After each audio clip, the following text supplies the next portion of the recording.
Tell me about, I got a few other questions. What's going on with BRICS? What's going on with Brazil? Yeah, so Brazil, this is one where very passionate for me. I'm someone who's close with the family of former President Bolsonaro, and particularly his son, Eduardo Bolsonaro. So what's happened in Brazil, and this is so unique and different from other areas of the world, you have a Supreme Court there, but don't think of like Justice Roberts and Sonia Sotomayor. Think of, in Brazil, the Supreme Court. They have their own investigative force. They have their own secret police. They can go and charge you themselves. The Supreme Court, not their version of a DOJ or a prosecutor, where the Supreme Court can charge you with a crime, try you with a crime, find you guilty of something, and then lock you up and throw away the key. And then, Dr. Drew, who do you appeal to? They're the Supreme Court. There's nowhere to go. So I've heard of other examples of this in history. We call it the Spanish Inquisition. Isn't it exactly the same?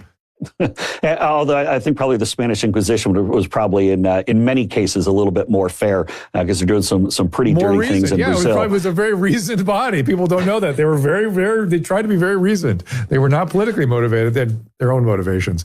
But anyway, yes, so in 2021, I visited Brazil at the invitation of former President Bolsonaro and his son Eduardo, who was a federal deputy as well as CPAC in Brazil, and is now the exact same Supreme Court justice who is charging President Bolsonaro with something that would put him in prison for the next 35 years. And they've completely turned Brazil on its head. And so what President Trump is trying to do is say, look, if you're going to go run these undemocratic activities, whether it be some completely false nonsense they're going after President Bolsonaro on, or, by the way, this same judge, they kicked off True Social out of Brazil. Rumble is now banned out of Brazil. X, the former Twitter, that of course Elon Musk is now running, was kicked out of Brazil for a long time. And so I know people, Dr. Drew, that I've spoken with and met with, and people I've known for a long time that have been pulled out of their house in the middle of the night, who've been roughed up by these secret police, who've had their finances frozen,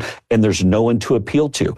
All the while, and here's why it matters, and I'm going to land the plane here. Why this matters is because what the Supreme Court is doing in Brazil is making opposition to the current leader, President Lula, virtually impossible. They're trying to lock up anyone who they disagree with simply just because they're a different political perspective. So to combat that, Brazil's Congress is meeting tomorrow to pass an immunity law to make sure that members of Congress cannot be charged by the Supreme Court simply for doing their job. What they can then do is then go and take certain actions that right now they've been afraid to do, because it's been said from the Supreme Court, if you get out of line, if you say something that differs with their ideology, then they'll just come in, lock you up, and throw away the key. While this is happening, the reason why this is important is because now China and the CCP have massively grown their influence in Brazil. That affects America. That affects everything that we're doing in the Western Hemisphere. And so this Supreme Court Justice, Alexander de Moraes, the same one who detained me, the same one who's wanting to throw President Bolsonaro in prison for 35 years,